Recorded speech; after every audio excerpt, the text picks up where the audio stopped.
আসসালামু আলাইকুম ভিউয়ার্স, কেমন আছেন আপনারা?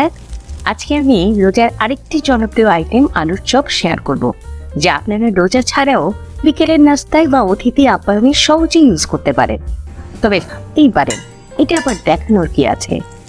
আসলে আমি নতুন রাঁধুনি এবং ব্যাচেলার ভাই বোনদের পাশাপাশি সবাইকে এই জন্য শেয়ার করছি যে নর্মাল আলু চপের সাথে জাস্ট দুই একটা ইনগ্রিডিয়েন্ট একটু বাড়িয়ে দিলেই এটা যে কতটা সুস্বাদু হয় এটা দেখানোর জন্য। আর আপনারা এর পাশাপাশি কিভাবে একবার আলু চপ বানিয়ে সংরক্ষণ করে রাখতে পারবেন তাও একটু দেখে নেওয়ার চেষ্টা করব। চলুন এখন আমি আলুর চপ বানানোর প্রথম যে ধাপ সেটা করি। আমি মিডিয়াম সাইজের 10টা আলু ভালো করে ধুয়ে সিদ্ধ করতে দিয়েছিলাম। এখন দেখি এগুলো সিদ্ধ হলো কিনা। চামচের হাতল দিয়ে একটা আলুতে ঢুকিয়ে দেখি, যদি চামচ বা ছুরি সহজেই আলুতে ঢুকে যাচ্ছে তবে বুঝে নিতে হবে যে আলুটা ভালোভাবে সেদ্ধ হয়ে গিয়েছে।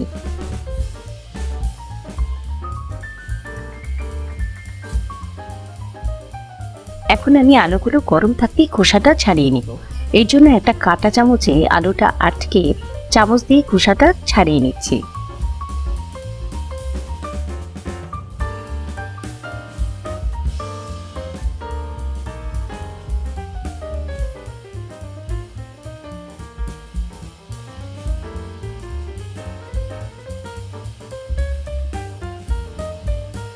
এরপর এগুলোকে ভালো করে পিষে নিব।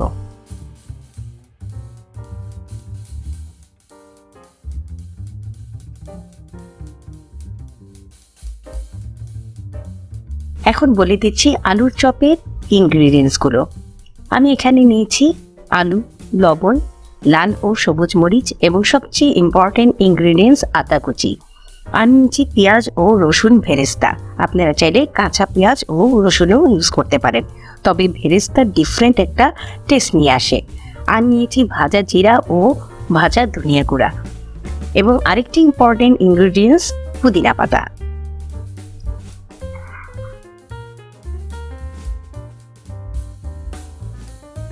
এখন একে একে দিয়ে দিচ্ছি প্রায় হাফ কাপ পেঁয়াজ ও একটা বড় রসুন ভেরেস্তা, 1 টেবিল চামচ আদা কুচি, লাল ও সবুজ মরিচ কুচি। পারলে 2 ধরনের মরিচ রাখারই চেষ্টা করবেন, এতে টেস্টটা খুব ভালো আসে। দিয়ে দিচ্ছি 1 চামচ জিরা গুঁড়া ও 2 চামচ ধনিয়া গুঁড়া। দুইটাই ভাজা হলে ভালো হয়। এখন দিয়ে দিচ্ছি পুদিনা পাতা। আপনারা চাইলে ধনে পাতাও ইউজ করতে পারেন।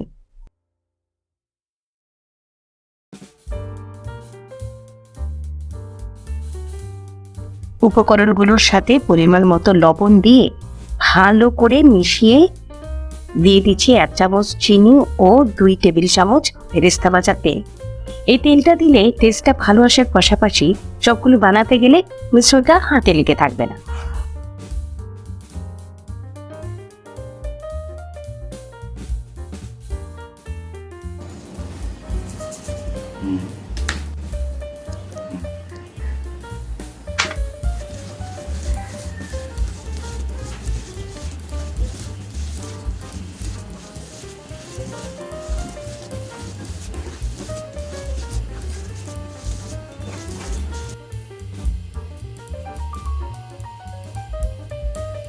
দেখুন ভিউয়ার্স, এভাবে গোল গোল করে চপটা বানাতে হবে এবং তেলটা দেওয়ার জন্য মিশ্রটা হাতেও লেগে থাকছে না।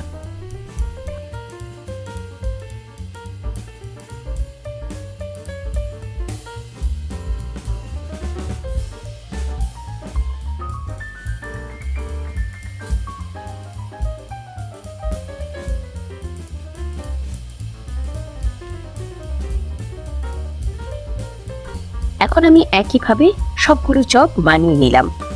চলুন এখন চপগুলো ভাজার জন্য একটা ব্যাটার তৈরি করি। এর জন্য আমি নিয়েছি 1 কাপ বেসন, 1 টেবিল চামচ কর্নফ্লাওয়ার, হাফ চামচ হলুদ গুঁড়া, প্রায় হাফ চামচ মরিচ গুঁড়া ও পরিমাণ মতো লবণ। তারপর দিয়ে দিচ্ছি সামান্য একটু বেকিং পাউডার। আপনারা চাইলে বেকিং সোডাও ইউজ করতে পারেন। উপকরণগুলো ভালো করে মিশাতে হবে যাতে কোনো লাম্পস না থাকে। সবচেয়ে ভালো হয় যদি অন্তত 20 মিনিট রেস্টে রেখে দেওয়া যায়। আমি এখন তাই করছি।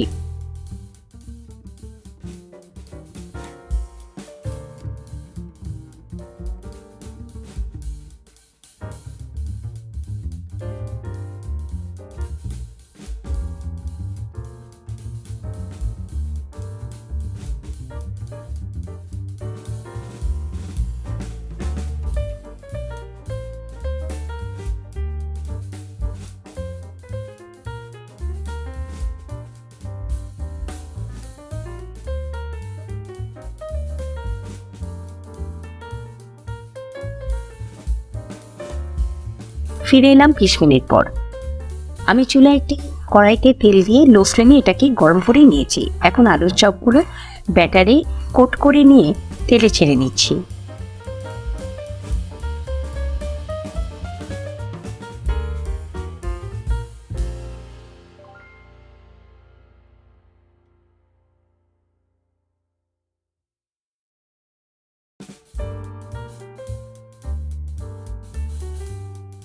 এগুলোকে কয়েকবার উল্টে পাল্টে দিয়ে ব্রাউন ব্রাউন করে ভেজে নিই।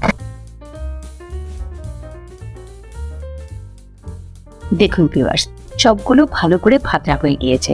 এখন আমি এগুলোকে তেলটা ঝরিয়ে একটা টিস্যু পেপারে উঠিয়ে নিচ্ছি।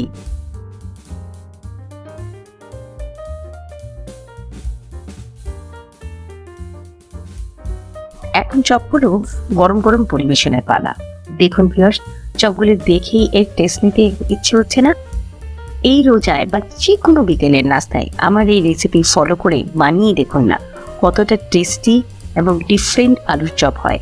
তো ভিউয়ার্স, গরম গরম আলুর চপের টেস্ট নিতে নিতে একটা লাইক, শেয়ার ও কমেন্ট করে চ্যানেলটাও সাবস্ক্রাইব করে নিতে পারেন।